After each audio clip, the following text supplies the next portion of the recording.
Kenapa Sumatera tidak menjadi sebuah negara? Sumatera, pulau terbesar ke-6 di dunia dan terbesar kedua di Indonesia. Pulau ini kaya akan sumber daya alam, memiliki sejarah yang panjang, dan dihuni oleh berbagai suku bangsa dengan budaya yang beragam. Tapi, pernahkah kalian berpikir, kenapa Sumatera tidak menjadi sebuah negara sendiri? Untuk memahami ini, kita perlu melihat sejarahnya. Seperti banyak bagian lain di Indonesia, Sumatera berada di bawah kekuasaan kolonial Belanda selama berabad-abad. Sebelum Belanda, ada kerajaan-kerajaan lokal seperti Sriwijaya dan Aceh yang pernah menjadi kekuatan besar di wilayah ini.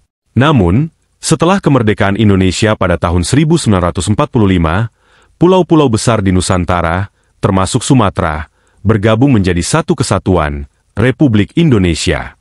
Proklamasi kemerdekaan pada 17 Agustus 1945, oleh Soekarno dan Hatta mendeklarasikan semua wilayah bekas Hindia Belanda sebagai bagian dari negara baru ini. Tidak hanya Jawa, tapi Sumatera, Kalimantan, Sulawesi, hingga Papua. Namun, mengapa Sumatera, yang besar dan kaya ini, tidak memilih untuk memisahkan diri dan berdiri sendiri sebagai negara? Ada beberapa alasan yang bisa kita pertimbangkan. Pertama, Sumatera bukanlah satu kesatuan yang homogen. Pulau ini terdiri dari berbagai suku, agama, dan budaya. Mulai dari Aceh di ujung utara, yang mayoritas beragama Islam dengan budaya yang berbeda dari suku Batak yang ada di tengah Sumatera. Lalu ada pula suku Minangkabau di Sumatera Barat, Melayu di Riau, hingga Lampung di bagian selatan.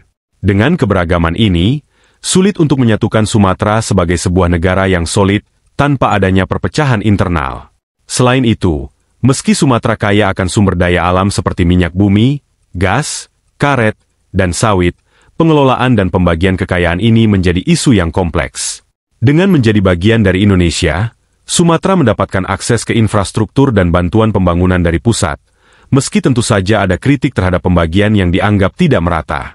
Ketika kita berbicara tentang Sumatera sebagai negara sendiri, kita juga harus melihat konteks geopolitik. Menjadi negara sendiri bukanlah hal yang mudah. Perlu ada pemerintahan yang stabil, militer yang kuat, dan diplomasi internasional yang matang. Tanpa semua itu, Sumatera akan rentan terhadap konflik internal dan eksternal. Kita juga tidak bisa melupakan bahwa Sumatera pernah mengalami gerakan separatis. Misalnya, Gerakan Aceh Merdeka, GAM, yang berjuang untuk kemerdekaan dari Indonesia. Konflik ini berlangsung selama puluhan tahun sebelum akhirnya dicapai kesepakatan damai pada tahun 2005. Ini menunjukkan bahwa meskipun ada aspirasi kemerdekaan di beberapa wilayah, tantangan untuk berdiri sendiri sangat besar. Saat ini, Sumatera tetap menjadi bagian penting dari Indonesia. Pembangunan infrastruktur seperti jalan tol, pelabuhan, dan bandara terus dilakukan untuk meningkatkan konektivitas pulau ini dengan pulau-pulau lainnya di Indonesia. Sumatera bukan hanya tulang punggung ekonomi Indonesia, tetapi juga bagian dari identitas bangsa ini yang tidak terpisahkan.